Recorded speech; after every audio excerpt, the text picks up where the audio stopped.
हा मागचा भाग आहे याला दट्ट्या असं म्हटलं जातं. दट्ट्या. इंजेक्शनचा हा दट्ट्या असतो. हा जो ओढणारा भाग आहे याला दट्ट्या असं म्हटलं जातं. हा जो इंजेक्शनचा हा दट्ट्या आहे हा आपण ओढतो आणि पुन्हा पुढे सरकवतो. बरोबर. त्यानंतर इथलं जे काही औषध आहे ते सुईच्या मार्फत पुढे आपल्याला मिळतं. बरोबर आहे. यालाच इंजेक्शन देणे म्हणतात. आता हा जो दट्टा आहे मी हा काही प्रमाणात ओढलाय, इथे मागे खेचलाय, दिसतोय सगळ्यांना. आता मी काय केले, इथे बघा या भागात सुद्धा हवा भरली गेलेली आहे तोपर्यंत. बरोबर आहे ना. हवाच आहे इथं, हवा भरली गेलेली आहे. आता मी काय करणार आहे, हे जे दट्ट्याचं या सिरिंजचं पुढचं तोंड आहे ते बंद केलं. हवा आतमध्ये राहिलेली आहे. बरोबर आहे. आता मी काय करणार आहे बघा, हा जो दट्टा आहे हा पुन्हा एकदा पुढे ओढणार आहे.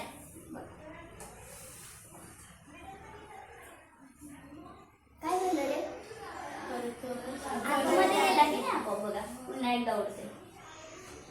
बघा दिसतंय सगळ्यांना, आतमध्ये गेला की नाही आपोआप. बघा आता तो आतमध्ये जात असताना पुन्हा मी तिरकं करून ओढते. बघूया असं केल्यावर जातोय का, जातोय. तरी सुद्धा जातोय, असं केलं तरी जातोय. बरोबर.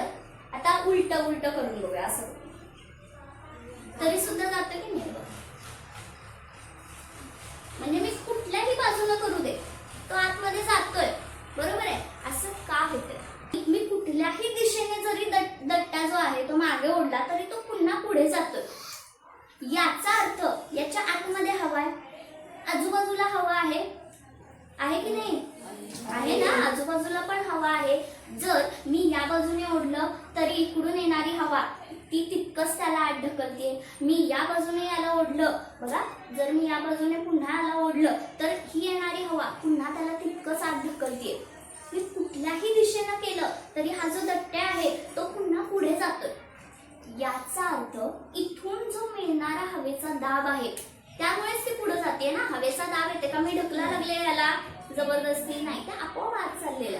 याचा अर्थ तो हवेचा जो दाब आहे तो हवेचा दाब याला आत ढकलतोय आणि तो आत ढकलतोय. कुठल्याही दिशेनं मी केलं तरी हे होतंय. याचाच अर्थ हा जो दाब आहे तो दाब सर्व दिशांनी कसा आहे, समान आहे. म्हणजेच काय, जो वातावरणातला दाब असतो एखाद्या वस्तूवर पडणारा तो सर्व दिशांनी कसा असतो, समान असतो.